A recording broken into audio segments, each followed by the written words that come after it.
BB news ચેનલમાં આપનું સ્વાગત છે। હું છું અજીઝ ઝુપેલવાલા। સમાચારમાં વાત કરીએ તો વડોદરા શહેરના પાણીગેટ રોડ પાસે આવેલ અલમાસ માર્કેટ પાસે છેલ્લા ઘણા સમયથી રોડ ઉપર ખાડા પડી ગયા હતા, જે અલમાસ માર્કેટના વેપારીઓ દ્વારા ભારતીય જનતા પાર્ટી લઘુમતી મોરચા શહેર મહામંત્રી નદીમભાઈ શેખને રજૂઆત કરવામાં આવી હતી।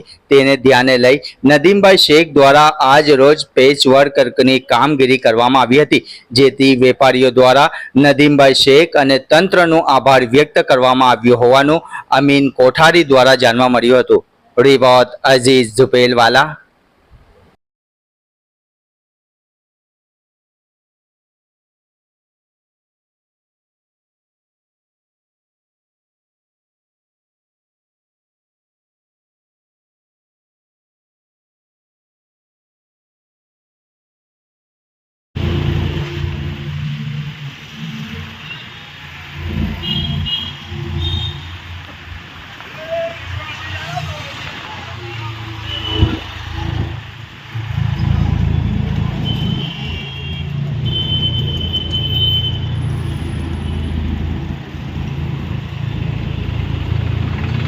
ઘંટી છે તેમને ક્લિક કરો જેથી અપડેટ ન્યૂઝ તમારા સુધી પહોંચી શકે।